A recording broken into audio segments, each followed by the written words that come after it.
सुन के आशीषित होने पाए। आइए हम प्रार्थना करेंगे। प्रभु धन्यवाद देते हैं, आपके नाम की महिमा करते हैं यीशु, अनुग्रहकारी यीशु धन्यवाद देते हैं। प्रभु हम प्रार्थना करते हैं सुंदर समय के लिए जो आपने हमें दिया है। पिता हम प्रार्थना करते हैं आज के दिन के लिए प्रभु जी, और हम प्रार्थना करते हैं प्रभु जब हम आपकी आराधना करते हैं, जब हम आपकी आराधना पिता प्रभु जी करते हैं, स्तुति करते हैं प्रभु, होने दे कि हम सच्चे मन से, सच्चे हृदय से और आत्मा से हम आपकी आराधना करने पाए। यीशु हमारी सारी आराधना पिता प्रभु वो आपको और केवल आपको पिता प्रभु जाने पाए। यीशु पिता हम प्रार्थना करते हैं किसी भी प्रकार का पिता प्रभु जो हमारे पिता प्रभु जी डिस्टर्बेंस नहीं होने पाए। प्रभु हम प्रार्थना करते हैं सारे नेटवर्क को, सारे पिता परमेश्वर मीडिया के का हर एक पिता प्रभु जी जो भी सेटअप हैं वो हर एक चीज़ों को आपके हाथों में सौंपते हैं। पिता हम प्रार्थना करते हैं कि किसी भी प्रकार का डिस्टर्बेंस नहीं होने पाए, वर्ण होने देखिए पिता परमेश्वर। हम सारे लोग, जितने लोग हम आपकी आराधना एक साथ मिलकर करते हैं परमेश्वर, हर एक को आप आशीषित करें पिता, हर एक को आप ब्लेस करें पिता परमेश्वर। और प्रभु हम चाहते हैं जब हम गीत गाते हैं तो हमारे गीत के द्वारा आपका नाम महिमा पाए, हमारे आराधना के द्वारा केवल और केवल आपका नाम महिमा पाए परमेश्वर। और वचन से हमसे आप बात करें परमेश्वर। धन्यवाद देते हैं पिता परमेश्वर, हम सारा आदर सारा महिमा आपको देते हैं पिता परमेश्वर। इस विनती को यीशु के नाम से मांगते हैं, आमीन।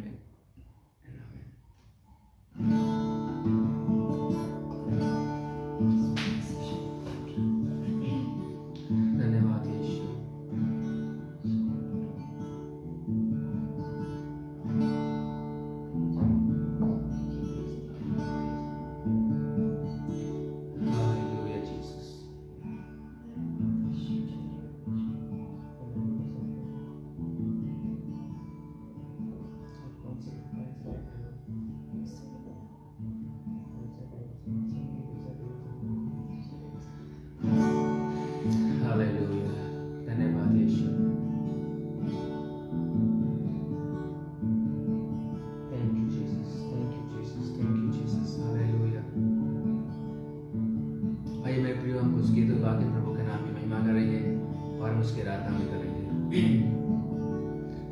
तेरा प्यार है महान, तेरा प्यार है जहान, एक गीत है जिसे हम गाएंगे और परमेश्वर के नाम की महिमा करेंगे।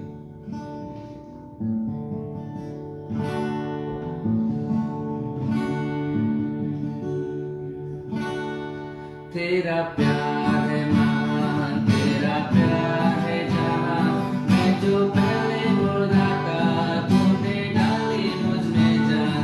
तेरा प्यार है महान, तेरा प्यार है जहान, मैं जो पहले मुर्दा था तूने डाली मुझ में जान। क्यों ना बोलूं फिर मैं तेरी जय जयकार, क्यों ना बोलूं फिर मैं तेरी जय जयकार। जय जयकार, जय जयकार, तूने मेरे लिए क्या कुछ न किया। जय जयकार, जय जयकार, तूने मेरे लिए क्या कुछ न किया। आई जीवन में खुशी, आई अपनी जिंदगी, तू है जिंदा साफिया, तूने ये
शाफिया तूने ये है किया।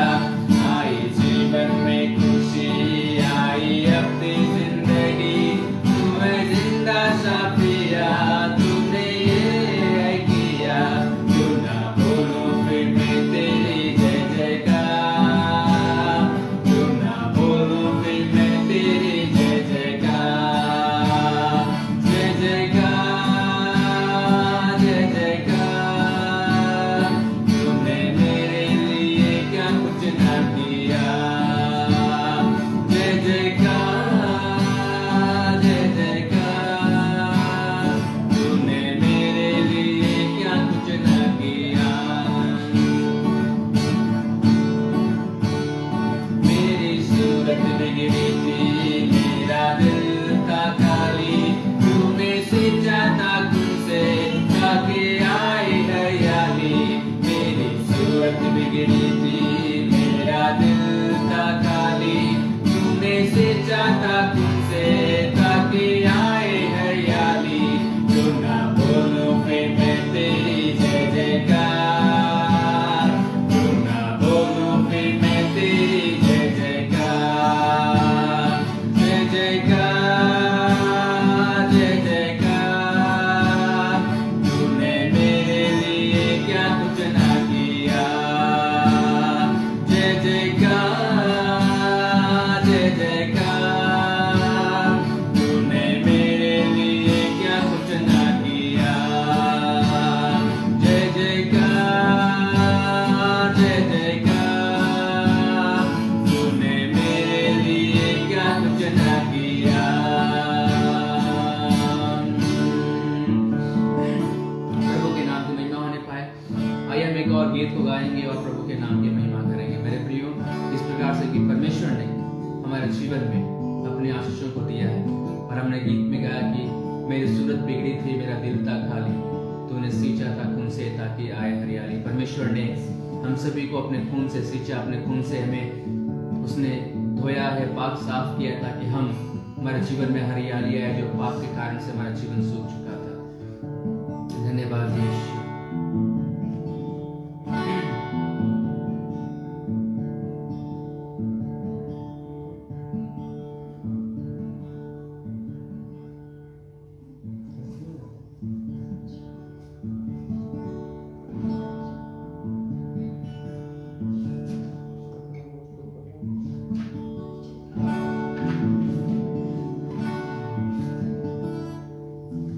और हम गीतों गाएंगे, प्रभु के नाम की महिमा करेंगे मेरे प्रियो।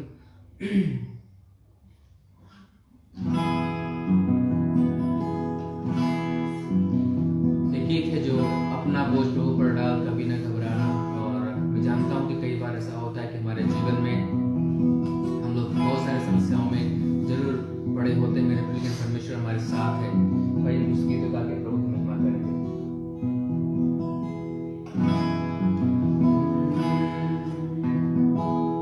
अपना बोझ प्रभु पर डाल कभी न घबराना, तेरा आदर मान करेगा, आश्रय कर्म करेगा। अपना बोझ प्रभु पर डाल कभी न घबराना, तेरा आदर मान करेगा, आश्रय कर्म करेगा। बातों को वो भूलेगा नहीं, हमेशा उनको संभाला करेगा। बातों को वो भूलेगा नहीं, हमेशा उनको संभाला करेगा। अपना बोझ प्रभु पर डाल कभी न घबराना, तेरा आदर मान करेगा, आश्रय कर्म करेगा। शरणहारे हमारी शरण, चाहे मिले कर चलता है। तारनहार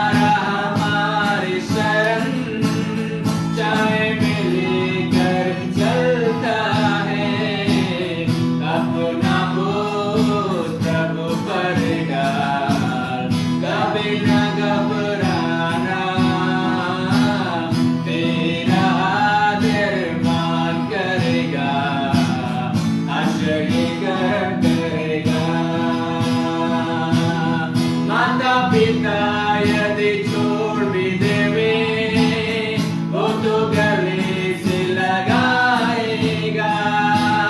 माता पिता यदि छोड़ भी देवे वो तो गले से लगाएगा।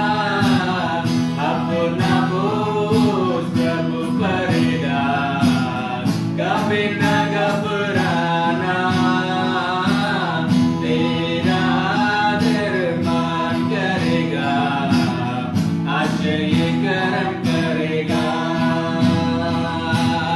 प्रभु हमारे साथ रहे, सामना कौन कर पाएगा। प्रभु हमारे साथ रहे, सामना कौन कर पाएगा।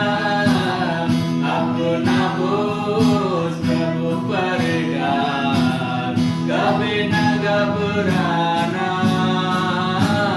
तेरा आदर मान करेगा, आश्चर्य कर्म करेगा। पूरा समर्पण उसको करे, वो ही सब कुछ देखेगा हमें। पूरा समर्पण उसको करे, वो ही सब कुछ देखेगा। अब प्रभु पर डाल दिया है, अब क्यों घबराना, वो ही आदर मान करेगा, आश्चर्य कर्म करेगा। बोझ प्रभु पर डाल दिया है, अब क्यों घबराना, वो ही आदर मान करेगा, आश्चर्य कर्म करेगा। मेरे प्रिय भाई, हम उसकी महिमा करेंगे, उसकी आराधना करेंगे इस प्रकार से कि परमेश्वर हमने गीत में गाया कि अपना बोझ प्रभु पर डाल, वो आपको संभालेगा। इस प्रकार से कि पहला पत्रस 5:7 में लिखा गया है कि अपनी सारी चिंता यहोवा पर डाल दे क्योंकि उसको तुम्हारा ध्यान है। मेरे प्रियो, आइए हम उसकी आराधना करेंगे, उसकी महिमा करेंगे और हम फिर से एक बार हम दो स्टेजा को साथ में गाएंगे और उसके बाद हम आराधना में जाएंगे।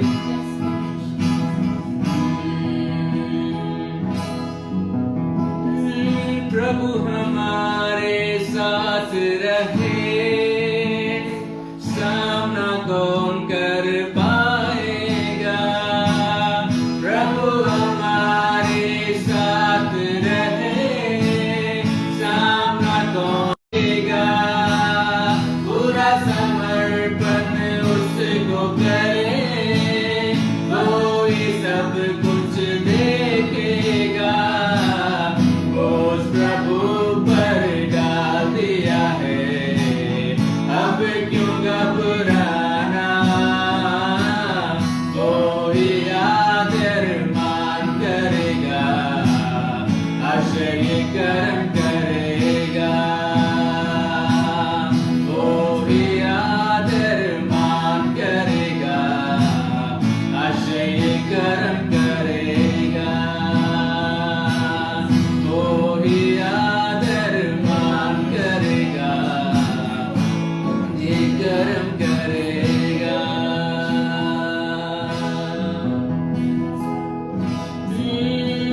माता पिता यदि छोड़ भी देवे वो तो गले से लगाएगा। माता पिता यदि छोड़ भी देवे वो तो गले से लगाएगा। अपना बोझ प्रभु पर डाल, कभी न घबराना, तेरा आदर मान करेगा, आश्चर्य कर्म करेगा। धन्यवाद यीशु, हालेलुया यीशु, हालेलुया।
प्रार्थना फिर बन कर हर पल को सफल करे।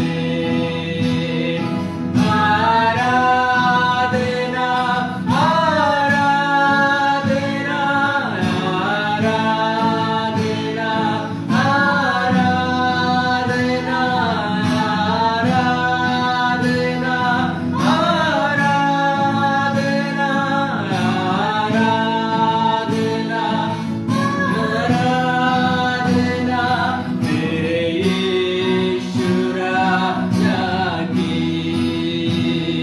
पवित्र आत्मा प्रभु की कलाम को सुनाना मेरा मकसद होना है। कलाम को सुनाना मेरा मकसद होना है।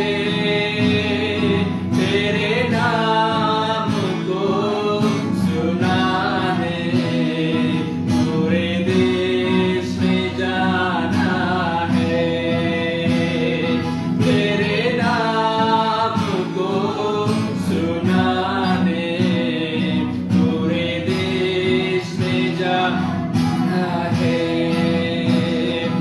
आराधना आराधना आराधना आराधना आराधना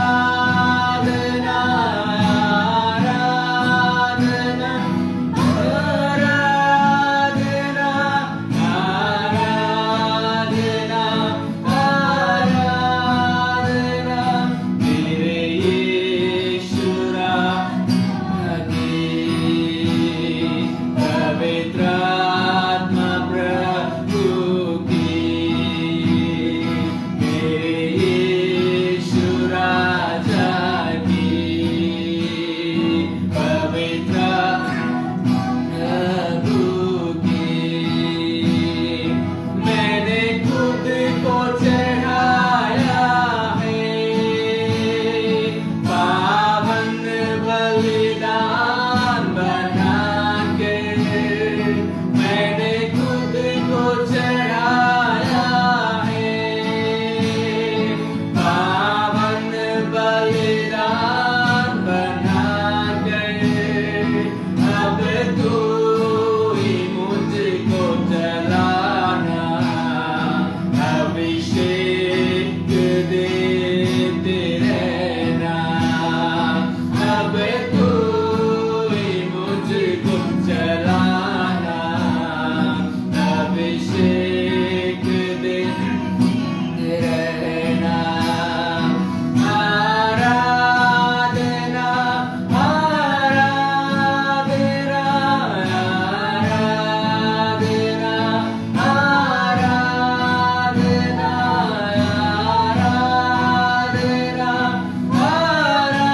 आराधना आराधना आराधना मेरे यीशु राजा की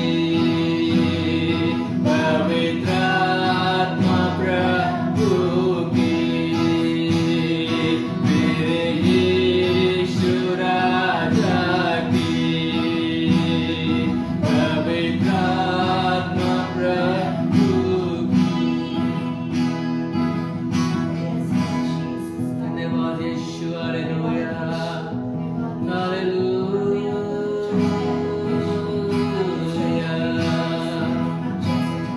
ओ हालेलुया। आदर के योग्य मेहमान योग्य परमेश्वर पिता हम प्रार्थना करते जितने लोग हमारे साथ जुड़े हैं परमेश्वर होने दे।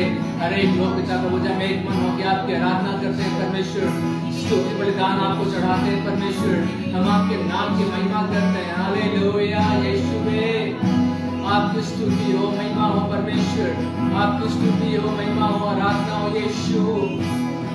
ओ हालेलुया। धन्यवाद हो यीशु। हालेलुया।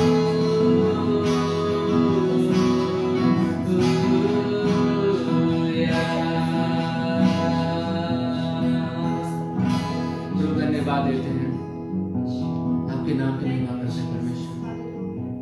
पिता सच में आप आदर के योग्य हैं, महिमा के योग्य हैं परमेश्वर। हम आपके आराधना, आपकी स्तुति, आपकी प्रशंसा करते हैं प्रभु। धन्यवाद देते हैं कि परमेश्वर आपकी उपस्थिति हमारे बीच में है और आप हमारे बीच में परमेश्वर। हमारे आराधना को आपने स्वीकार किया, हम धन्यवाद देते हैं परमेश्वर। और हर एक जन जो हमारे साथ जुड़े हैं परमेश्वर, हर एक को आप ब्लेस कर परमेश्वर, हर एक को आशीषित कर परमेश्वर। आपका नाम महिमा पाए पिता।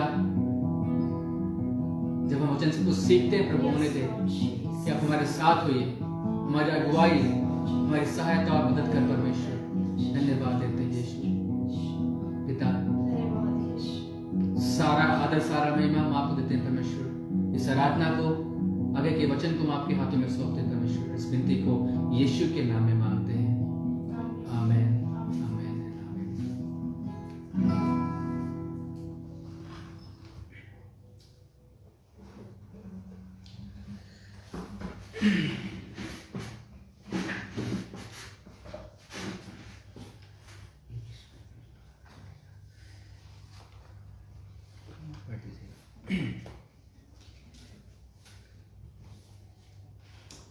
प्रभु के नाम की महिमा होने पाए। सच में परमेश्वर महान है, आदर के योग्य है और सच में हम बहुत ही धन्यवादित हैं परमेश्वर के इस प्रेम के लिए, क्योंकि परमेश्वर हमेशा हमारे जीवन में ऐसे कार्य को करता है। वो हमारे बीच में जब हम उसकी आराधना करते हैं, जब हम उसके आराधना के लिए इकट्ठे होते हैं, मेरे प्रिय परमेश्वर हमें आशीषित करता है। और मैं विश्वास करता हूँ कि इस रविवार के दिन और इस आराधना के समय में परमेश्वर ने हमें अवसर दिया है। बहुत सारे ऐसे लोग हैं, इनफैक्ट होंगे भी, जो आज के आराधना सभा को वो अटेंड नहीं कर पाए होंगे, या फिर हो सकता है कि बहुत सारे ऐसे लोग भी होंगे जो कल के दिन यानी शनिवार के दिन उन्होंने बहुत सारी योजनाएं बनाए होंगे, प्लानिंग बनाए होंगे, लेकिन वो आज का दिन ही नहीं देख पाए होंगे मेरे प्रियो।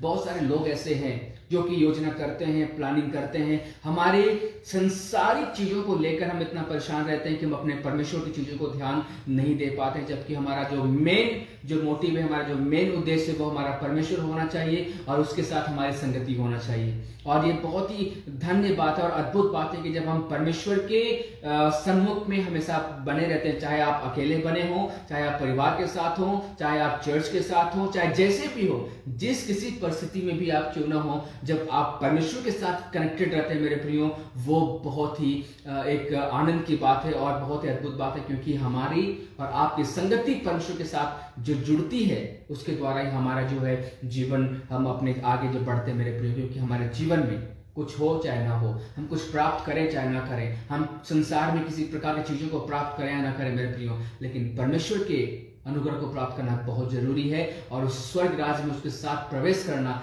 ये भी बहुत जरूरी है। और वो केवल और केवल परमेश्वर के साथ रहने से हो सकता है। आज अगर आप जीवित है, आज अगर हम जीवित हैं मेरे प्रियो, तो ये केवल और केवल परमेश्वर का अनुग्रह है। ये हमारी और आपकी किसी प्रकार कोई बड़े काम करने का प्रतिफल नहीं है, हमारा और आपका किसी प्रकार का मेहनत नहीं है, परिश्रम नहीं है, जिसके द्वारा से कि हमने आज के दिन को देख पाया है मेरे प्रियो। लेकिन आज का जो दिन है, ये परमेश्वर के अनुग्रह के द्वारा जो परमेश्वर ने हमें और आपको दिया, हम जीवित हैं। तो अगर हम जीवित हैं तो हमें जीवित परमेश्वर की आराधना करना चाहिए, हमें जीवित परमेश्वर के साथ जुड़े रहना चाहिए। और आज का जो हमारा विषय है, आज की जो हमारी टॉपिक है, जिस पर मैं बात करने वाला हूं, क्योंकि मैंने फेसबुक पे डाला है और उससे पहले कि मैं वचन में जाऊं, उससे पहले कि मैं वचन की शुरुआत करूं, मैं चाहता हूं कि जितने लोग आप मुझे वॉच कर रहे हैं, आप अपने व्हाट्सएप ग्रुप में, फेसबुक में, जहां कहीं आप चाहते हैं इसे फेसबुक ग्रुप में या फिर कहीं भी आप इसे खूब ज़्यादा से ज़्यादा शेयर करें, क्योंकि बहुतों के लिए ये आशीष का कारण होने वाला है वचन आज का। आप प्लीज़ इसे शेयर करें और खुद भी अपने फैमिली, अपने रिलेटिव्स, अपने फ्रेंड्स को आप शेयर करें, ताकि परमेश्वर का वचन उन तक पहुंचने पाए और आप वो माध्यम बनने पाए कि जिसके द्वारा लोगों का जीवन बचने पाए मेरे प्रियो।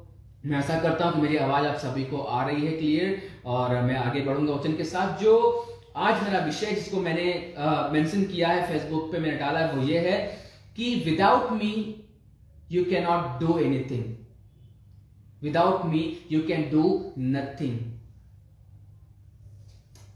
मतलब विदाउट मी का मतलब ये नहीं, मैं ये नहीं कह रहा हूं कि मेरे बिना या फिर मेरे अलावा आप कुछ नहीं कर सकते हो, मेरे बिना आप कुछ नहीं कर सकते हो। मैं अपनी बात नहीं कर रहा हूं, मैं किसी इंसान की बात नहीं कर रहा हूं।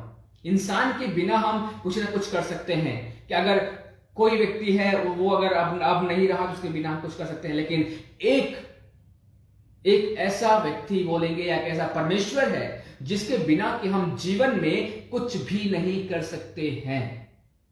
वो हमें अपने दिमाग में, अपने विचार में, अपने हृदय में मेरे प्रियो लिख लेना, आपको ठान लेना, इस बात को आपको जानना है कि परमेश्वर के बिना, यीशु मसीह के बिना you can not do anything, यार me can not do anything और us can not do anything. हम परमेश्वर के बिना, यीशु मसीह के बिना कुछ भी नहीं कर सकते हैं। Whatever you are going through आपके जीवन में, चाहे आप कैसे भी जी रहे हो, ये जो टॉपिक है, ये जो वचन है, ये हर प्रकार के लोगों के लिए, ये नए विश्वासियों के लिए है। जो परमेश्वर को आप जानते हैं, मैं आपसे बात कर रहा हूं। जो आप परमेश्वर को नहीं जानते, मैं आपसे भी बात कर रहा हूं मेरे प्रियो, क्योंकि जो परमेश्वर को नहीं जानता है वो भी परमेश्वर की सृष्टि है, और जो परमेश्वर को जानता है वो भी ये जानता है कि वो खुद परमेश्वर की सृष्टि है। तो जितने भी मनुष्य हैं जिनको कि परमेश्वर ने अपने स्वरूप और समानता में रचा है मेरे प्रियो, वो परमेश्वर के बिना कुछ भी नहीं कर सकते हैं।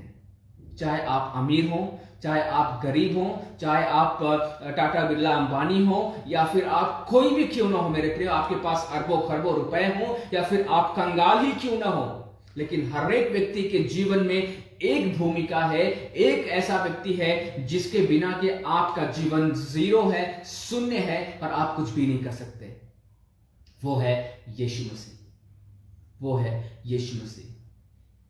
और इसे हमें और आपको, जब हम अपने जीवन में आज जी रहे हैं, आपका जो जीवन चल रहा है मेरे प्रियो, अपने जीवन जिस प्रकार से हम और आप जी रहे हैं, मैं चाहता हूं इस बात को आप नोटिस करें, इस बात को आप जानें कि यीशु मसीह के बिना आप कुछ भी नहीं है, कुछ भी नहीं है। जब हम संसार की बात करते हैं, एग्जाम्पल, जब मैं संसार की बात करता हूं, संसार में ऐसी चीजें हैं कि जब दो प्रकार के लोग होते हैं। जब एक व्यक्ति, एक बच्चे जब होते हैं, जब बच्चे बिना माँ बाप के जन्म नहीं ले सकते, लेकिन अगर वो जन्म ले भी लेते हैं, बहुत सारे ऐसे लोग हैं जिनको बोलते हैं कि ये अनाथ है, या इनके पास माँ बाप नहीं है, इनके पास इनके माता पिता नहीं है, उनको हम अनाथ बोलते हैं और उनको कितनी तकलीफ होती है मेरे प्रियो। उसी प्रकार से परमेश्वर यीशु मसीह हमारा सृष्टि करता है, वो हमारे बाप का बाप, हमारे दादा का दादा, वो हमारे परदादा का ऊपर, वो सबसे सबको रचने वाला परमेश्वर है। वो हमारे जो मनुष्य की सृष्टि करने वाला परमेश्वर है। सो उसके ऊपर कोई भी बाप, कोई भी माता पिता नहीं है। सो अगर हम उसके बिना कुछ करने की कोशिश करते हैं तो हम सोचिए क्या है। आज हम कितने ऐसे लोग हैं जो परमेश्वर के बिना अनाथ हैं। हमारे संसार में माँ बाप हैं, हमारे संसार में हमारे लोग हैं मेरे प्रियो, लेकिन अगर आपके जीवन में परमेश्वर नहीं है, यदि आप परमेश्वर के साथ नहीं चल रहे हैं, तो आप अनाथ हैं। क्योंकि परमेश्वर का वचन कहता है, यूहन्ना उसका 1 के बारे में क्या लिखा गया है, यूहन्ना के पुस्तक उसका 1 अध्याय का 12 आयत में लिखा गया है कि जितनों ने उसे ग्रहण किया, अर्थात परमेश्वर यीशु मसीह को जितनों ने ग्रहण किया, जितनों ने विश्वास किया उस पर, परमेश्वर ने उनको उसकी संतान होने का अधिकार दिया। अगर आप उसको ग्रहण नहीं करते हैं, आप उसको स्वीकार नहीं करते हैं, आप उसको विश्वास नहीं करते हैं, you are not the child and children of God, you are not sons and daughters of God. आप परमेश्वर के पुत्र और पुत्रियां नहीं हो सकते हैं, क्योंकि वचन कहता है कि जितनों ने उस पर विश्वास किया, जितनों ने उसे ग्रहण किया, उसको परमेश्वर ने अधिकार दिया अपने पुत्र और पुत्रियां होने का। यदि आप विश्वास नहीं करते हैं, आप क्या है? आपके संसार में माँ बाप हो सकते हैं मेरे प्रियो, लेकिन मरने के बाद इस संसार में जो भी रिलेशन है, जो भी संबंध है, वो जब तक जीवन है तब तक है। यदि मैं जीवित हूं तो मैं अपने बेटे की भूमिका निभा सकता हूं, पति की भूमिका निभा सकता हूं, बाप की भूमिका निभा सकता हूं। यदि और कोई जीवित है तो वो अपने बाप की, बेटे की भूमिका निभा सकता है। लेकिन अगर एक व्यक्ति जो इस संसार से चला जाता है, उसकी सारी भूमिकाएं खत्म हो जाती हैं, केवल एक रहता है, वो है स्वर्गीय पिता यीशु मसीह परमेश्वर, जिसने कि हमें और आपको रचा है। हम इस दुनिया से अनाथ हो सकते हैं, दुनिया में हमें अनाथ बुलाया जा सकता है, लेकिन स्वर्ग में जाने के बाद आपको अनाथ नहीं कहलाना है। और अनाथ नहीं कहलाने के लिए आपको एक परमेश्वर है, पिता है, जो हमें और आपको रचा है मेरे प्रियो, वह यीशु मसीह। क्योंकि लिखा गया यूहन्ना 1 के बारे में फिर से बता रहा हूं कि जितनों ने उसे ग्रहण किया अर्थात यीशु मसीह को, परमेश्वर ने उन्हें उसकी संतान होने का अधिकार दिया। और आज ये सारी बातें मिलकर जो हमारा विषय है, ये एक भूमिका था जो आपको मैंने बताया, जो मेरा मेन जो विषय है उस पर मैं आना चाहता हूँ, ये है कि without me you can do nothing, मेरे बिना तुम कुछ भी नहीं कर सकते हो, अर्थात परमेश्वर के बिना हम कुछ भी नहीं कर सकते। अब आप सवाल हो सकता है, आप पूछ सकते हैं कि बहुत सारे लोग ऐसे हैं पास्टर साहब जो दुनिया में जो कि परमेश्वर को नहीं जानते हैं, यीशु मसीह को नहीं जानते हैं, फिर भी उनके जीवन में बहुत सारी आशीषें हैं। मेरे प्रियो, वो है, बट यूहन्ना 1:12 के अनुसार वो उसकी संतान का अधिकार नहीं कहलाते, वो स्वर्ग राज के वारिस नहीं हो सकते हैं। वो इस संसार में सब कुछ कमा सकते हैं, पर उनके पास जीवन नहीं है, उनके पास अनंत काल का जीवन नहीं है, उनके पास पाप की क्षमा उनका भी नहीं हुआ है। हमें और आपको ध्यान देना है, इस संसार में परमेश्वर के बिना आप कुछ भी नहीं है। हम उसके लिए वचन पढ़ेंगे, वचन पढ़ सकते हैं यूहन्ना उसका 15 अध्याय का, यूहन्ना की पुस्तक उसका 15 अध्याय का हम 5 आयत पढ़ेंगे। यूहन्ना की पुस्तक उसका 15 अध्याय का 5 आयत, यूहन्ना की पुस्तक उसका 15 अध्याय का 5 आयत हम पढ़ेंगे।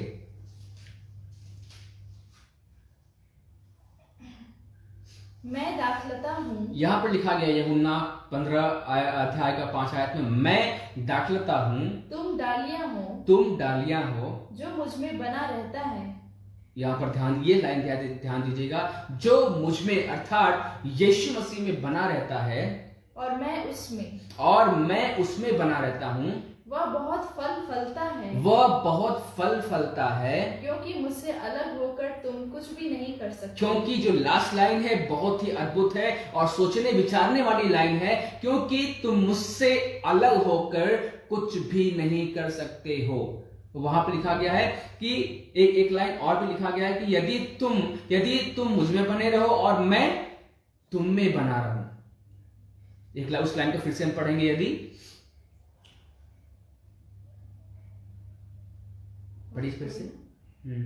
मैं दाखलता हूँ, तुम डालियां हो, जो मुझ में बना रहता है। लिखा गया जो मुझ में बना रहता है, जो कोई मुझ में बना रहता है और मैं उसमें। एक ये लाइन है, एक ये भी पॉइंट है, और ये बहुत ही अद्भुत। अभी जब मैं पढ़ रहा हूं तब मुझे इस पर एक विचार आ रहा है, वो ये है कि जो मुझ में बना रहता है और मैं उसमें या फिर तुम में बना रहता हूं। तो आज जो मसीह समाज है वो क्या हो रहा है, आपको समझ में आ रहा है? ये लाइन जो लिखा गया परमेश्वर ने बहुत ही अद्भुत रीति से लिखा गया यहाँ पर कि जो मुझ में बना रहता है। आज लोग परमेश्वर में, बहुत सारे लोग हैं जो परमेश्वर में बने तो हैं, नो फैक्ट, ये नो डाउट कि लोग जो है कि परमेश्वर में बने हैं। बहुत सारे लोग हैं जो यीशु मसीह को जानते हैं, बहुत सारे लोग हैं जो चर्च में जा रहे हैं, जहां पर बड़ी भीड़ है वहां पर जा रहे हैं, जहां पर चंगाइयां हो रही है वहां पर जा रहे हैं, जहां पर भविष्यवाणियां हो रही है वहां पर जा रहे हैं, जहां पर परमेश्वर के वचन, जहां पर लोग भीड़ जा रहे हैं वहां पर भी लोग जा रहे हैं, परमेश्वर के बारे में सुन रहे हैं।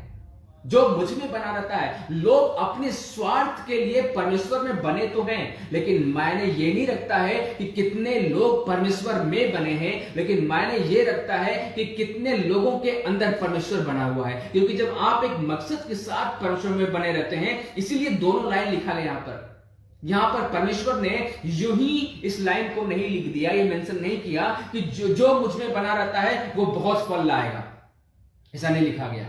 या फिर इस वचन को इस प्रकार से परमेश्वर नहीं कहता, यूहन्ना नहीं कहता है कि जो मुझ में बना रहता है वो बहुत फल लाएगा। एक लाइन में खत्म नहीं करता। यहां पर आदान प्रदान की बात है मेरे प्रियो। आपके जीवन में परमेश्वर बना रह सकता है, या आप परमेश्वर में बने हैं, आप परमेश्वर को जान रहे हैं। क्यों? आज लोग यीशु मसीह को क्यों जानते हैं? ताकि मेरा जीवन सुधर जाए, मेरे जीवन में, मेरे परिवार में शांति आए, मेरा आर्थिक समस्या दूर हो जाए, मेरे पास बहुत पैसे आ जाएं, मेरे पास घर नहीं है, घर मिल जाए, मैं बीमार हूं, मैं चंगाई मुझे मिल जाए, मैं लंगड़ा हूं, मैं चलने लगूं, मैं अंधा हूं, मैं देखने लगूं, मैं गूंगा हूं, मैं बोलने लगूं, मैं बहरा हूं, मैं सुनने लगूं। तो हर एक प्रकार के संसारिक अभिलाषाओं को पूरा करने के लिए, अपने शारीरिक चंगाई को प्राप्त करने के लिए, अपने मन अपने जरूरतों को पूरा करने के लिए हम परमेश्वर में बने तो हैं, लेकिन उससे हम फलवंत नहीं होंगे। रिमेंबर वन थिंग, आयत कहता है यहां पर कि तुम परमेश्वर में बने रहते हो, कोई बात नहीं है। तुम परमेश्वर में इसलिए बने हो क्योंकि तुमको परमेश्वर की जरूरत है, तुम इस्तेमाल करना चाहते हो परमेश्वर का अपने जरूरतों को पूरा करने के लिए, अपने चंगाई को प्राप्त करने के लिए। लेकिन परमेश्वर कहता है कि जो कोई मुझ में बना रहता है और मैं उसमें बना रहता हूं, तब तुम बहुत आय से फल लाओगे। अगर कोई व्यक्ति है, अगर आप परमेश्वर में बहुत ही ज्यादा लगे हुए हैं, आप परमेश्वर का वचन खूब पढ़ रहे हैं, खूब आप प्रार्थना कर रहे हैं, क्यों? क्योंकि यू आर इन नीड, आपको जरूरत है। बट चेक योरसेल्फ, क्या परमेश्वर आप में है? क्या परमेश्वर आप में बना हुआ है?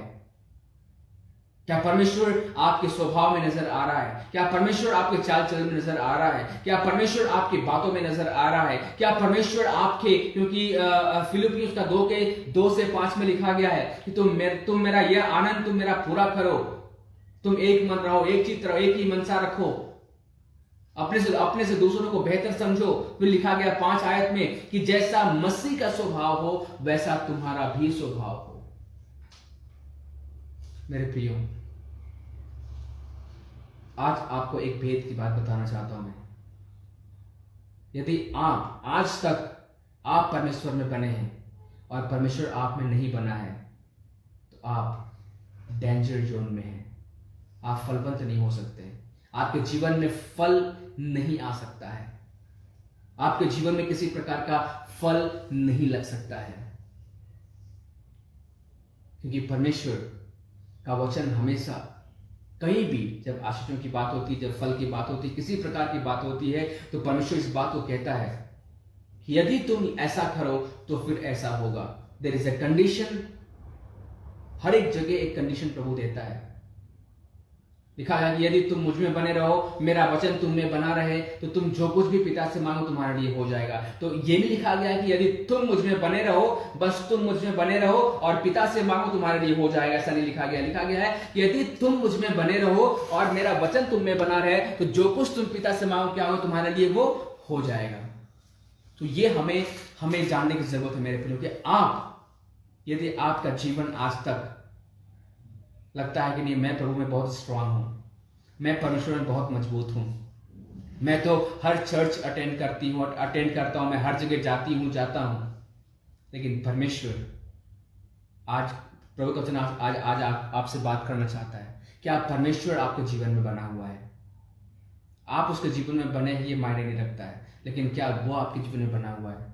एक वचन कहता है कि तुमने नहीं वरन मैंने तुम्हें चुना है, और वो इसीलिए कहता है कि तुमने नहीं चुना वरन मैंने तुम्हें चुना है, क्योंकि परमेश्वर को चुनाव करने के लिए तो बहुत जल्द लोग चुनाव कर लेंगे, लोग चुनाव कर भी लेते हैं। जब उनको जरूरत पड़ती है किसी चीज की तो लोग चुनाव कर लेते हैं परमेश्वर का।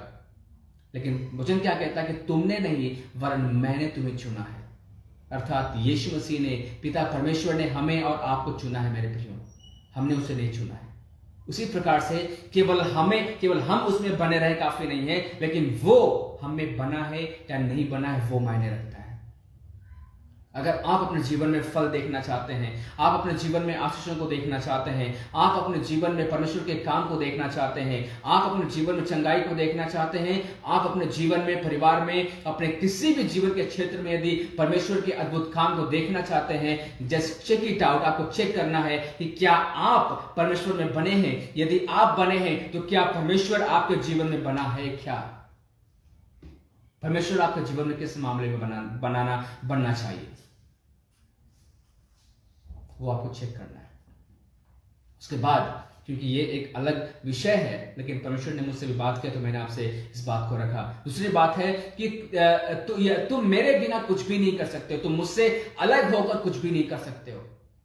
बहुत बार ऐसा होता है, हम कोशिश करते हैं कि परमेश्वर के बिना हम कुछ कर लें, कोशिश हम करते हैं, मनुष्य होने के नाते हम बहुत कोशिश करते हैं, बहुत हम प्रयास करते हैं कि नहीं ये मुझसे हो जाएगा, मेरा बहुत सोर्स है, मेरा बहुत पहचान है, मेरी बहुत ऊपर तक पहचान है, मेरे लोग हैं, मेरे हेल्प करेंगे। लेकिन मेरे प्रियो, परमेश्वर से अलग होकर आप कुछ नहीं कर सकते हो। अभी जो मैंने एग्जांपल दिया, लोग कहते हैं कि मेरी पहचान है, मेरी बहुत बहुत पहुंच है, तो आपको बता दूं 2 क्षेत्र में जरूरत होती है। एक होता है आत्मिक जीवन, एक है आपका संसारिक शारीरिक जीवन। और आत्मिक जीवन में आत्मिक बढ़ोतरी के लिए आप परमेश्वर के बिना कुछ भी नहीं कर सकते। Can not do anything without God. कुछ एग्जाम्पल्स मैं दूंगा, उसके बाद फिर हम वचन के अंत की तरफ जाएंगे। तो इस चीजों को आपको ध्यान रखना है कि परमेश्वर के बिना आप कुछ नहीं कर सकते हैं। और आपको इस बात का भी ध्यान देना है कि आपको ध्यान देना है कि आप परमेश्वर में बने हैं, कि आप परमेश्वर आप में हमें बना है या नहीं बना है, तभी आप फलवंत होंगे। अगर आपको जीवन में फल नहीं दिख रहा है तो there is a reason, there is a clear reason. वचन कहता है कि तुम यदि मुझ में नहीं बने हो तुम फल नहीं ला सकते हो। आपको सावधान रहना है, आपको अपने आप को जांचना परखना है। एक व्यक्ति के बारे में हम देखेंगे जो कि परमेश्वर में बना तो था, लेकिन वो परमेश्वर में वो बना था, बट परमेश्वर को उसने अपने आप में नहीं छोड़ा, फिर वो परमेश्वर के बिना चीजों को करने की कोशिश किया। और हम उसके बारे में देखते हैं कि जब हम परमेश्वर के बिना आगे बढ़ते हैं, जब हम परमेश्वर के विरुद्ध आगे बढ़ते हैं, परमेश्वर की अनाज्ञाकारिता मतलब करते हुए, उसको आज्ञा को न मानते हुए हम आगे जब बढ़ते हैं, तो हमारे जीवन में हमारा क्या असर होता है उसके बारे में हम देखेंगे। एक व्यक्ति जिसका नाम सिमसोन है, और हम उसके बारे में जानते, जितने मसीह लोग हैं वो जानते हैं, जो मसीह लोग नहीं हैं वो भी आज जानेंगे, सुनेंगे। तो एक व्यक्ति था जिसका नाम सिमसोन था। परमेश्वर ने उसे अद्भुत रीति से उसका जन्म हुआ। उसका जन्म किसी मनुष्य की योजना से नहीं हुआ। इनफैक्ट जब हम कहते हैं कि मनुष्य जब होते हैं, जब हस्बैंड वाइफ होते हैं या फिर माता पिता होते हैं, वो बच्चे उनके द्वारा आते हैं, लेकिन कई बार ऐसे होते हैं कि बहुत सारे ऐसे पेरेंट्स हैं, बहुत सारे ऐसे लोग हैं जो कि कई साल 15-15 साल 20-20 साल हो गए हैं, बट उनके संतान नहीं होते, उनके बच्चे नहीं होते हैं। That is not in their hands, वो उनके हाथ में नहीं है। जब तक परमेश्वर नहीं चाहता तब तक नहीं हो सकता है। तो हम देख सकते हैं न्यायों की पुस्तक उसका 13 अध्याय जब हम पढ़ेंगे, वहां पर तो लिखा गया है कि एक व्यक्ति था, एक स्त्री थी जिसको कि वो बांझ थी, उसको बच्चे नहीं हो रहे थे। न्यायों की पुस्तक उसका 13 अध्याय जब हम देखेंगे तो वहां पर लिखा गया है,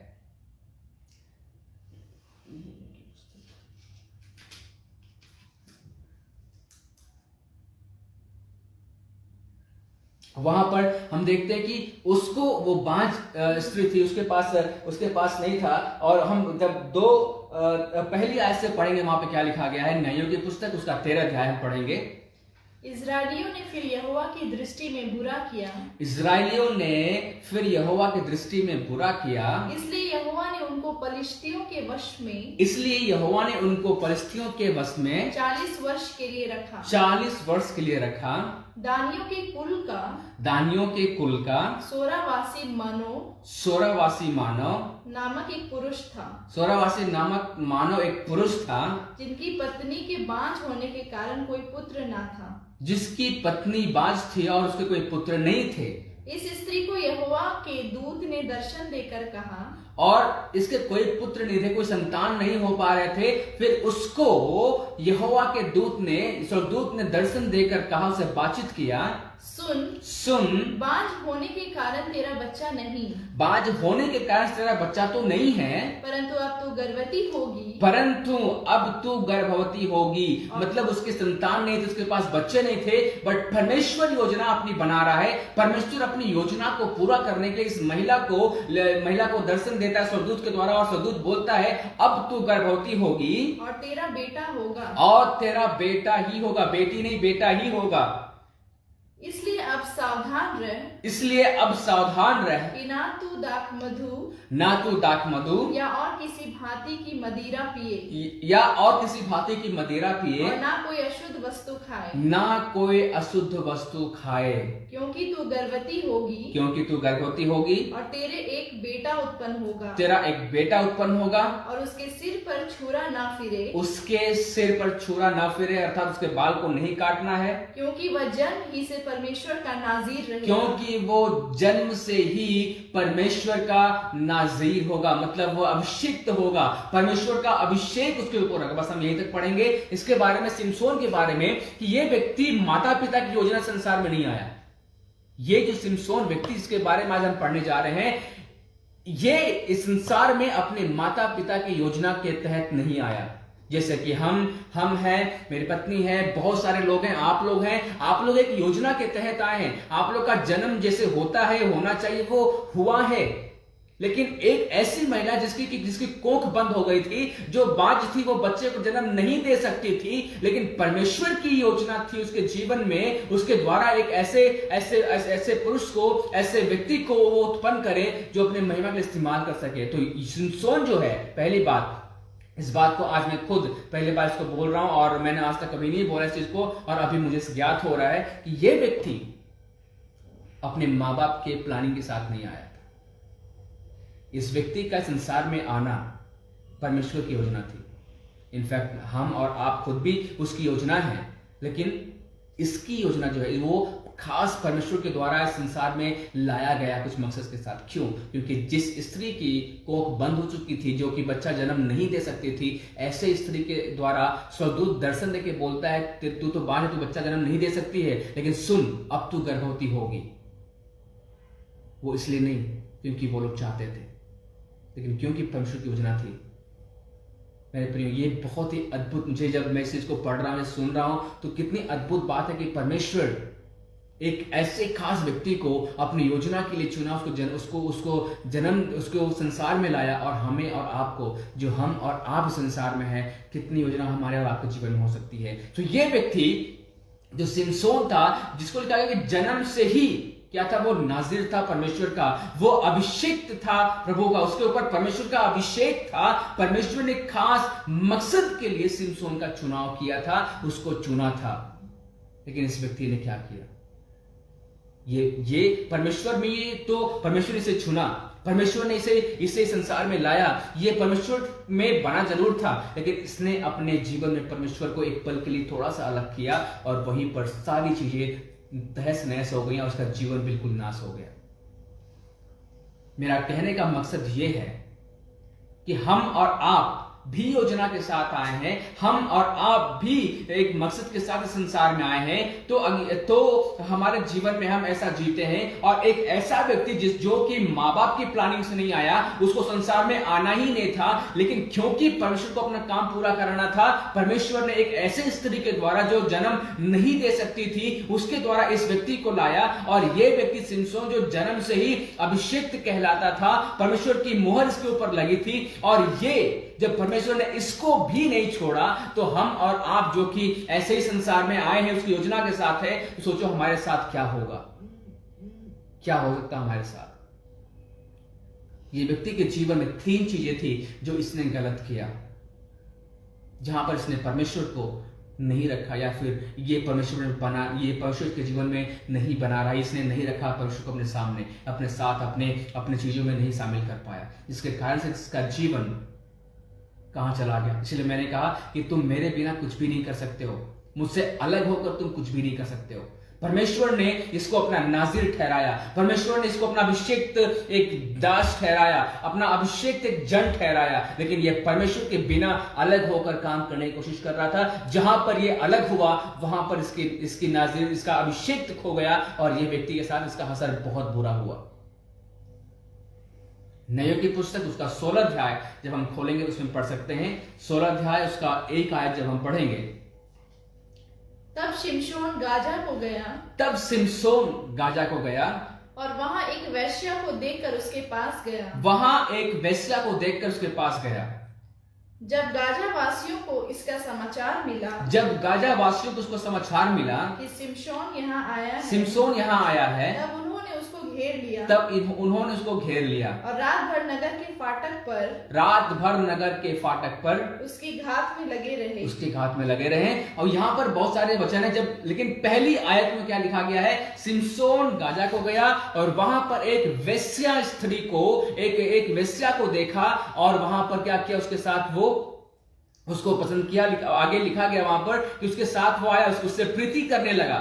और यहां पर सिमसोन के जीवन में जो परमेश्वर का अभिषिक्त दास था, जो परमेश्वर का नाजीर था, जिसको परमेश्वर ने अपने मकसद के द्वारा इस संसार में उसको जन्म दिया था, उसके मां के द्वारा जो जन्म देने के योग्य नहीं थी लेकिन फिर भी संसार में आया, परमेश्वर के मकसद के साथ जन्म लिया हुआ व्यक्ति, ये इसके जीवन में 3 चीज जो इसने गलत किया। पहला था ये गलत स्थान पे गया।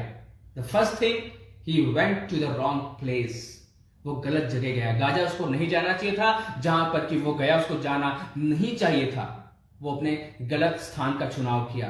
देन सेकंड थिंग, उसने गलत स्त्री का चुनाव किया।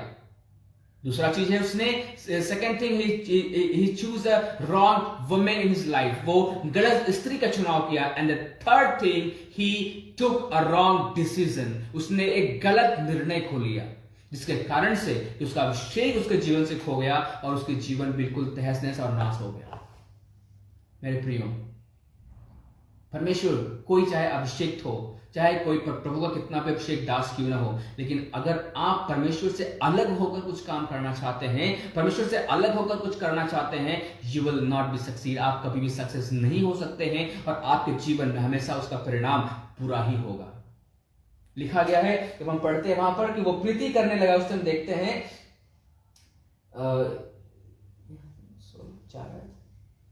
इसके बाद वह सोरेक नामक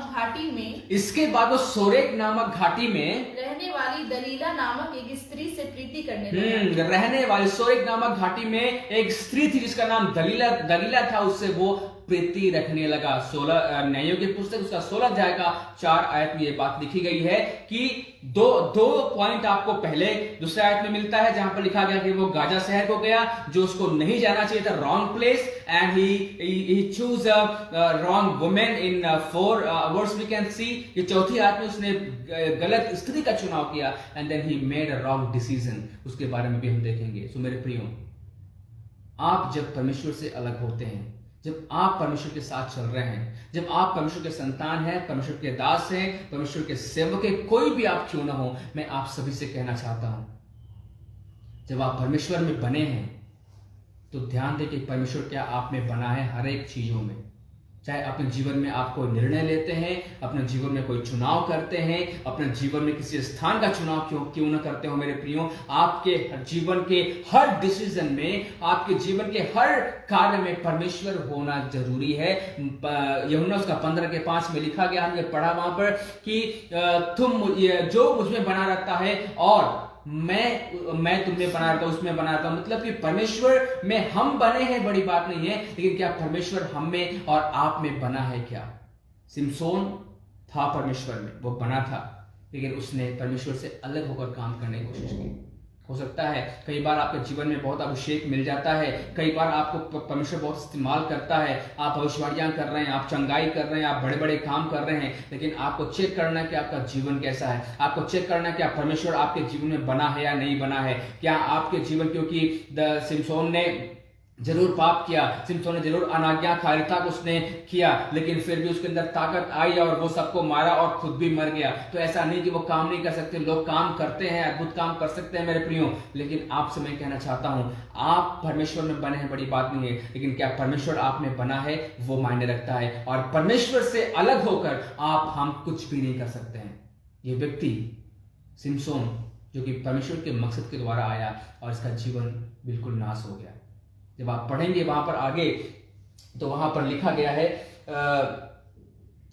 यहां पर लिखा गया, जब हम 20 आयत को पढ़ते हैं, 20 आयत से हम पढ़ेंगे, 20-21 आयत में लिखा गया है, तब उसने कहा, हे सिमसोन, पलिश्ती तेरी घात में है। पलिश्ती तेरी घात में है। तब वह चौंक कर सोचने लगा, तब सिमसोन चौंक कर सोचने लगा, वो घबरा गया, ये कैसा क्या होगा, कैसे मुझ पर घात करने वाले लोग हैं। क्यों? क्योंकि उसने गलत चुनाव किया, क्योंकि वो गलत जगह गया, क्योंकि वो गलत स्त्री का चुनाव किया, जिसके कारण से कि उसके ऊपर आक्रमण हुआ, उसके ऊपर लोग अटैक करने के लिए आए। और लिखा गया है कि चौंक गया, मैं पहले के समान बाहर जाकर झटकूंगा। मैं पहले के समान बाहर जाके झटकूंगा। मतलब जो अभिषेक उसके ऊपर पहले था, जो ताकत उसको परमेश्वर ने दिया था कि वो हजारों हजार लोगों एक साथ मार सकता था, वो सोचा कि मैं फिर से और अभी भी अगर कोई मुझ पर अटैक करता है तो मैं वही ताकत दिखा सकता हूं। वो सोचा, वह तो ना जानता था कि यहोवा उसके पास से चला गया है। लिखा गया है कि वो नहीं जानता था कि यहोवा उसके पास से चला गया, अर्थात अलग हो गया है। यहां पर मेरे प्रियो, जब हमने यूहन्ना में पढ़ा, वहां लिखा गया है तुम मुझसे अलग होकर कुछ भी नहीं कर सकते हो। और सिमसोन के इस कार्य से, सिमसोन के इस डिसीजन से, सिमसोन के 3 पॉइंट के कारण से यहोवा जो उसके अंदर एक सामर्थ को दिया था, यहोवा परमेश्वर जो उसके अंदर रहकर बड़े अद्भुत काम को करता था, वो सिमसोन सोचता था कि वो मेरी खुद की ताकत है। सिमसोन सोचता था कि वो मेरे खुद की पावर है, वो मेरे बाल की सामर्थ है। लेकिन ऐसा नहीं है मेरे प्रियो। आपका बाल कितना भी बड़ा हो जाए, आप कितने भी अच्छे क्यों ना हो जाए, आप कितने अच्छे बॉडी क्यों ना बना ले, यदि परमेश्वर आपके जीवन में नहीं है तो वो सामर्थ्य आपके जीवन में अभिषेक नहीं हो सकता है। आप बड़े अद्भुत काम कर सकते हैं। सिमसोन सोचा आज बहुत सारे पादरी लोग ऐसा हो सकते हैं, पास्टर हो सकते हैं, मैं चमत्कार तो कर रहा हूं, मैं बहुत कुछ कर सकता हूं, लेकिन अगर आपका जीवन परमेश्वर में है और यदि परमेश्वर आपके जीवन में नहीं है मेरे प्रियो, तो आप भूल जाएं। कई बार ऐसा होता है, मैं तो पादरी हूं, मैं तो कुछ भी कर सकता हूं, मैं तो पासवान हूं, मैं तो दुष्ट आत्मा निकाल सकता हूं। यदि परमेश्वर आपके जीवन में नहीं है, परमेश्वर आपके व्यवहार से, आपके स्वभाव से, आपके गलत कामों से अगर वो आपसे अलग हो गया है, तो आप इस आप कंफ्यूजन में न रहें कि आपको प्रभु इस्तेमाल करेगा। वो दुष्ट आत्मा आपको अटैक कर सकती है। आपको सावधान होने की जरूरत है। सिमसोन सोचा ऐसा मैं करूंगा, लोगों को फिर से मारूंगा, लेकिन क्योंकि उसी के ऊपर जब आप आगे पढ़ेंगे, पहले पढ़ेंगे, लिखा गया कि उसने गधे के जबड़े से 3000 लोगों को उसने अकेले मारा था। सोचा कि मैं इतने लोगों को एक साथ मार सकता हूं तो अभी भी मार सकता हूं, लेकिन उसके 3 पॉइंट के कारण से, गलत डिसीजन के कारण से यहोवा उससे निकल गया था, अलग हो गया। उस आयत को फिर से पढ़ेंगे, उस आयत को हम। वो नहीं जानता था, वह तो ना जानता था, सिमसोन को पता नहीं था कि यहोवा उसके पास से चला गया, और आगे तब फलिश्तियों ने उसको पकड़कर उसकी आंखें फोड़ डाली और उसे गाजा को ले जाके पीतल की बेड़ियों से जकड़ दिया। उसको गाजा को लेके जाकर पीतल के बेड़ियों से क्या किया? जकड़ दिया, बांध दिया। और वह बंदी गृह में चक्की पीसने लगा। मेरे प्रियो, एक अभिषेक व्यक्ति जिसका कि दुनिया में उसके माँ बाप की योजना थी ही नहीं उसको लाना, परमेश्वर ने उसको लाया, लेकिन वो परमेश्वर के विरुद्ध गया, परमेश्वर के बिना उसने निर्णय को लिया और वो गलत काम किया। इसके कारण से कि उसकी आंखें फोड़ दी गई। आज हमें आज सताव होता है, सताव आजकल कुछ नहीं है। आजकल तो किसी एक पास्टर को किसी महिला ने एक चापड़ मार दिया, उसके गाल पे एक चाटा मार दिया, या फिर आज पास्टर को थोड़ा मोड़ा मारा जा रहा है, पीटा जा रहा है, कुछ भी हो रहा है, तो आज इतना तकलीफ होता है, इतने सारे लोग आवाज उठाते हैं। लेकिन सिमसोन जो परमेश्वर के विरुद्ध गया, उसकी आंखें फोड़ दी गई, मतलब उसकी आंख में रॉड डाल दिया गया, उसके आंख को पूरा निकाल दिया गया। मेरे प्रिय, उसके साथ इतना गलत किया गया। क्यों? क्योंकि वो परमेश्वर के उसने 3 गलत डिसीजन अपने लाइफ में लिए थे। मायने ये नहीं रखता है कि आप कितना अभिषेक हैं, मायने ये नहीं रखता है कि आप कितना पावरफुल हैं, मायने ये नहीं रखता है कि आप परमेश्वर में आपकी नींव कितनी मजबूत है, मायने ये नहीं रखता है कि आप कितना अधिक प्रार्थना करते हैं, कितना अधिक वचन पढ़ते हैं। मायने ये रखता है कि परमेश्वर में आप कितना बने हैं और परमेश्वर आप में कितना बना है। तभी आपका जीवन फलवंत हो सकता है और परमेश्वर से अलग होकर आप कुछ भी नहीं कर सकते हैं। Which is he thought, the man Simson, he thought that I will be मेरे अंदर सेम पावर है जो मैं पहले करता था मैं फिर से करूंगा। वो नहीं कर सकता था। परमेश्वर लिखा साफ लिखा गया है, वो नहीं जानता था कि परमेश्वर यहोवा उससे अलग हो गया है, लेकिन वो ताकत को अपने आजमाना चाह रहा था, उससे अलग हो गया था परमेश्वर, और जिसके कारण से उसकी आंखें फोड़ दी गई।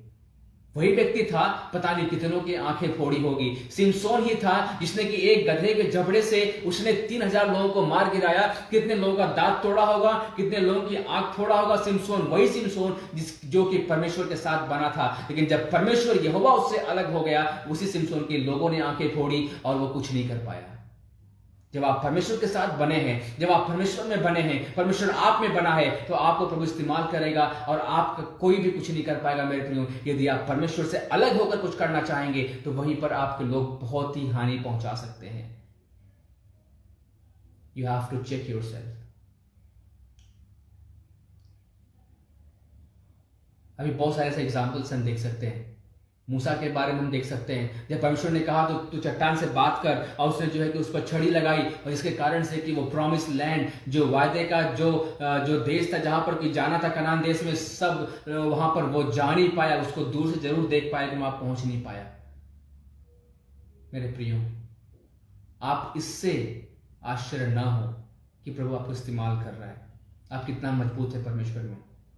बट एक चीज का बात जरूर आप ध्यान दें, यूहन्ना उसका 15 अध्याय का 5 आयत, कि आप में परमेश्वर कितना बना हुआ है और आप उसमें कितने बने हुए हैं। फलवंत आप तभी हो सकते हैं। एंड देन लास्ट लाइन जो कहता है वो ये है कि तुम मुझसे अलग होकर कुछ भी नहीं कर सकते हो। आप परमेश्वर से अलग होकर कुछ भी करने की कोशिश ना करें, वरना सिमसोन की जैसे हालात हुई थी, वो कोई बड़ी बात नहीं, वो हमारे साथ भी हो सकती है। एक एग्जाम्पल मैं दूंगा, दानियल की पुस्तक जब आप पढ़ते हैं, वहां पर लिखा कि दानियल एक ऐसा पुरुष था, एक ऐसा व्यक्ति था। दानियल के बारे में भी पढ़ सकते हैं, सदरक मेशक अबेदनगो के बारे में भी हम पढ़ सकते हैं। जो ये तो हो गया एक नेगेटिव कैरेक्टर, जो कि व्यक्ति जो परमेश्वर उससे अलग हो गया और वो सोचा कि वो बहुत कुछ कर सकता है, कुछ भी नहीं कर पाया, उसकी आंख फोड़ दी गई। लेकिन यहीं पर हम देखते हैं कि दानियल एक ऐसा व्यक्ति था जिसके विरुद्ध में बहुत सारी चीजें हुई, राजा ने उसे क्या क्या बोला करने के, बट वो संसार में अपने आप को नहीं बदला, वो संसार में शामिल नहीं हुआ, वो उनकी बातों पर नहीं एग्री किया। वो परमेश्वर को उसने नहीं छोड़ा, वो परमेश्वर में बना रहा और परमेश्वर उसमें बना रहा। उसने अपने प्रार्थना का समय नहीं छोड़ा, वो अपने प्रार्थना के समय को किसी को नहीं देता था। मेरे प्रियो, the time you have fixed with the God, that belongs to God. जो समय आपने परमेश्वर के लिए नियुक्त किया है वो परमेश्वर का होना चाहिए। दानियल, सदरक मेशक अबेदनगो को हम देखते हैं कि लोगों ने उससे कहा कि तुम तो हमारे बनाए हुए मूर्त के सामने दंडवत करो। उन्होंने दंडवत नहीं किया, और इस घटना को हम जानते हैं, उन्होंने दंडवत नहीं किया। क्यों? क्योंकि वो परमेश्वर में बने थे, परमेश्वर उनमें बना था। और इसीलिए जब परमेश्वर उनमें बना था, जब उनको आग के भट्ठे में डाला गया, वो भी 7 गुना उसके आग को बढ़ाकर उस आग कुछ भी नहीं बिगाड़ पाई। क्यों? क्योंकि परमेश्वर में वो बने थे और परमेश्वर उनमें बना था। जब परमेश्वर आप में बना रहता है मेरे प्रियो, तो आपको आग कुछ नहीं कर पाएगा, पानी कुछ नहीं कर पाएगा, तूफान कुछ नहीं कर पाएगा। लेकिन सबसे बड़ी बात यह है कि आपके अंदर परमेश्वर बना रहना चाहिए तब। हमें इस बात को जानना है, समझना है कि आप कितना परमेश्वर में बने हैं। मेरे प्रियो, एक सवाल के साथ मैं खत्म करना चाहता हूं आपको, और आपको एक डिसीजन देना चाहता हूं। मैं आपको चाहता हूं कि आप एक निर्णय को लें, अपने जीवन को आप परखें, जांचें, देखें कि आप क्या परमेश्वर में बने हैं। बहुत अद्भुत बात है, बहुत अद्भुत बात है। लेकिन मैं चाहता हूं कि ये एक लाइन तक सीमित न रहे, बट सेकंड लाइन भी आप पूरा करें। वो ये है कि परमेश्वर आप में बना रहना चाहिए। अपने जीवन को आज आप चेक करें, आप देखें कि आपकी भाषा में, आपकी बोली में, आपके चाल चलन में, आपके स्वभाव में, आपके किन किन चीज़ों में परमेश्वर नहीं है। आप उसे अपने जीवन में लाएं। आप परमेश्वर में बने रहें, प्रभु आप में बना रहे, और उसके बाद लिखा गया तुम बहुतायत से फल लाओगे, and you will be fruitful. आप बहुत से फल लाओगे। तो चाहते हैं अपने जीवन में आप फल को देखना, तो आपको परमेश्वर में बना रहना है और परमेश्वर आप में बना रहने पाए। और मेरे प्रियो, कभी भी कुछ भी करें आप, तो परमेश्वर को जरूर अपने साथ रखें, और परमेश्वर को कभी भी आप अलग करने की कोशिश ना करें। You can not do anything without God. आप परमेश्वर के बिना या उससे अलग होकर कुछ भी नहीं कर सकते हैं। प्रभु आप सबको बहुत आयत की आशीष दे। प्रभु में आप बने रहें, जुड़े रहें मेरे प्रियो। ऐसे ही हम लगातार प्रभु के संगति में जुड़े रहें। और आप लोगों से मेरा रिक्वेस्ट है कि जितने लोग आप में से जो मुझे वॉच करते हैं, जो मुझे फॉलो करते हैं, या फिर आप लोग, खास करके मैं बात करना चाहता हूँ पंजाब, चंडीगढ़ के लोगों से, या फिर ट्राई सिटी जो चंडीगढ़ का उसमें, और पंजाब के कहीं भी आप कोने से क्यों ना हो, मैं चाहता हूँ यदि आप चाहते हैं कि हम आपके साथ संगति करें, यदि आप चाहते हैं कि हम आपके फैमिली में आकर विजिट करें, प्रार्थना करें, तो आप हमें बिल्कुल कांटेक्ट कर सकते हैं। हम आपके परिवार में आ सकते हैं, प्रार्थना कर सकते हैं, और आप मेरे साथ संगति कर सकते हैं। यदि आप चाहते हैं कि परमेश्वर में आप बढ़ें और परमेश्वर के साथ आप कनेक्टेड हो मेरे प्रियो, तो आप हमें बिल्कुल बुलाएं, हम आपके पास आएंगे। यदि पंजाब में किसी भी कोने से आप हो, खासकर चंडीगढ़ से मैं फिर से कहता हूँ, आप चाहते हैं कि आप हमारे साथ संगति करें, हमारे साथ आप चर्च में अटेंड करना चाहते हैं, आना चाहते हैं तो आप हमें कॉल करें, हमसे जुड़ें और आप हमारे साथ संगति करें। प्रभु आप सबको बहुत आयत की आशीष देगा। और खास करके आप लोग को किसी प्रकार कोई सवाल हो, कोई बातें हो, आप जरूर हमसे पूछें, फ़ोन करें और हम आपसे बात करेंगे। कोई प्रार्थना निवेदन हो तो आप हमारा व्हाट्सएप नंबर हमने दिया है, आप अपने प्रार्थना निवेदन को हमसे शेयर कर सकते हैं, प्रार्थना विनती को शेयर कर सकते हैं। हम आपके लिए प्रेयर करेंगे, आपके लिए प्रार्थना करेंगे। परमेश्वर आपको आपकी प्रार्थना, हमारी प्रार्थनाओं का, आपकी प्रार्थनाओं को उत्तर देगा और जरूर देगा वो। मेरे प्रियो, दूसरी बात यह है कि अगर आपको कोई चीज़, हम एक प्रचार विधि का क्लास ले रहे हैं जिसमें हम सिखा रहे हैं कि प्रचार विधि के बारे में। और मैं चाहता हूं कि अगर किसी को भी प्रचार विधि सीखना है तो आप मेरे YouTube चैनल पे जाएं और वहां पर अभी 2 मैंने वीडियो अपलोड किया है, 2 या 3, इसमें कि आपको पूरा नहीं मिल पाएगा। लेकिन यदि आप सीखना चाहते हैं तो अभी मेरा क्लासेस चल रहा है और होमिलेटिक्स या फिर प्रचार विधि अगर आप चाहते हैं सीखना है कैसे प्रचार करना है तो आप डेफिनेटली आप मुझसे कॉल करें, जुड़ें और सीखें। और खास करके मेरा YouTube चैनल है जो पास्टर डेविडसन के नाम से है, आप उस चैनल पे जाएं, सब्सक्राइब करें, फॉलो करें और आप लोगों को शेयर करें ताकि लोग उससे जुड़ें और लोग आशीषित हों, प्रभु का वचन सब तक पहुंचने पाए। मेरे प्रियो, आप सभी को बहुत सारी आशीष दें, हमारे साथ आप जुड़े रहें, बने रहें। हमारा कांटेक्ट आपके पास है, जब आप चाहते हैं तब आप जो है कि वचन को डेफिनेटली आप हमसे सीख सकते हैं, हम आपसे बात कर सकते हैं। तो प्रभु आप सबको बहुत आयत की आशीष। आइए हम प्रार्थना करेंगे। प्रभु हम धन्यवाद देते हैं, आपके नाम की महिमा करते हैं। परमेश्वर पिता, हम प्रार्थना करते हैं इस समय के लिए जो आपने हमें दिया है। प्रभु हम विनती करते हैं जितने लोग हमारे साथ हैं, जो जुड़े हैं पिता, जिन्होंने सुना है, जो सुनने वाले हैं, हर एक के ऊपर आपके आशीष होने पाए परमेश्वर, और हर एक को आप ब्लेस कर परमेश्वर। पिता हम प्रार्थना करते हैं अगर कोई बीमार है, कोई असहाय है, कोई निर्बल है, कोई रोगी है परमेश्वर, हम प्रार्थना करते हैं कि यीशु के नाम में हर एक बीमारी जाती रहे, हर एक निर्बलता जाती रहे, हर एक पिता को जो आर्थिक समस्याएं जाती रहे परमेश्वर। विनती करते हैं पिता प्रभु जी, हर एक को आप ब्लेस कर, हर एक के जीवन में आपका नाम महिमा पाए परमेश्वर। हम घटे, हमारे जीवन से आप बढ़ते रहें पिता। धन्यवाद देते हैं, सारा आदर सारा महिमा हम आपको देते हैं। इस विनती को यीशु के नाम में मांगते हैं, आमीन एंड आमीन। आप सभी को जय मसीह की प्रभु बतायत की आशीष दें।